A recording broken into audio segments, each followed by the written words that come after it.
Pourquoi les virus respiratoires et entériques circulent-ils davantage en hiver?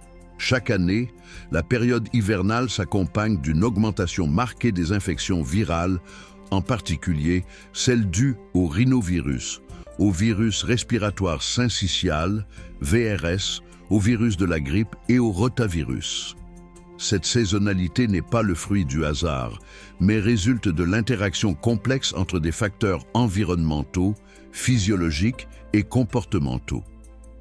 Tout d'abord, les conditions climatiques hivernales jouent un rôle majeur dans la transmission virale. Le froid et la faible humidité de l'air favorisent la stabilité et la survie de nombreux virus, notamment les virus respiratoires enveloppés comme la grippe et le VRS. Dans un air sec, les gouttelettes respiratoires s'évaporent plus lentement, permettant aux particules virales de rester en suspension plus longtemps et d'augmenter ainsi le risque de contamination.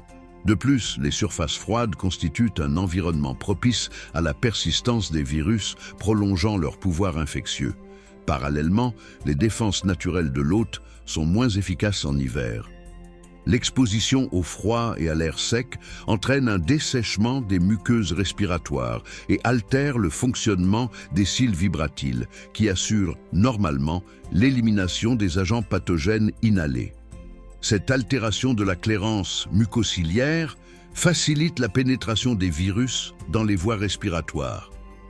Par ailleurs, certaines études suggèrent une diminution de la réponse immunitaire innée locale, notamment de la production d'interférons, ce qui favorise la réplication virale. Les comportements humains en période hivernale constituent un autre facteur déterminant. Le temps passé en milieu clos augmente considérablement en raison du froid extérieur. Les habitations, écoles, crèches et transports en commun sont souvent insuffisamment ventilés, favorisant la promiscuité et la transmission interhumaine par voie respiratoire ou par contact indirect. Cette situation est particulièrement propice à la diffusion de virus hautement contagieux, tels que le VRS chez le nourrisson ou la grippe, dans la population générale. Des facteurs immunitaires saisonniers contribuent également à cette vulnérabilité accrue. La diminution de l'exposition solaire en hiver entraîne une baisse des taux de vitamine D, dont le rôle dans la modulation de la réponse immunitaire est désormais bien établi. À cela s'ajoutent la fatigue, le stress et la succession d'infections qui peuvent transitoirement affaiblir les défenses de l'organisme.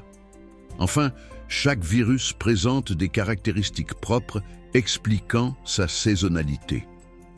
Le rhinovirus, par exemple, se réplique de façon optimale à une température proche de celle des fosses nasales, ce qui explique sa prédominance en saison froide.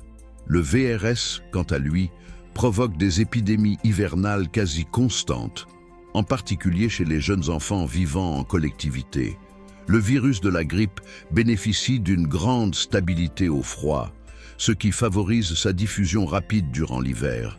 Le rotavirus, responsable de gastro-entérites aiguës, résiste longtemps dans l'environnement et se transmet facilement en milieu collectif, notamment chez les nourrissons et les jeunes enfants.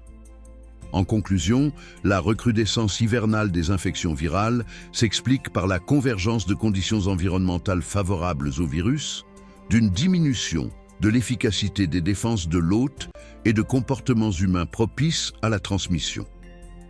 Cette compréhension est essentielle pour adapter les stratégies de prévention, notamment en matière de vaccination, d'hygiène et d'organisation des lieux de vie collective.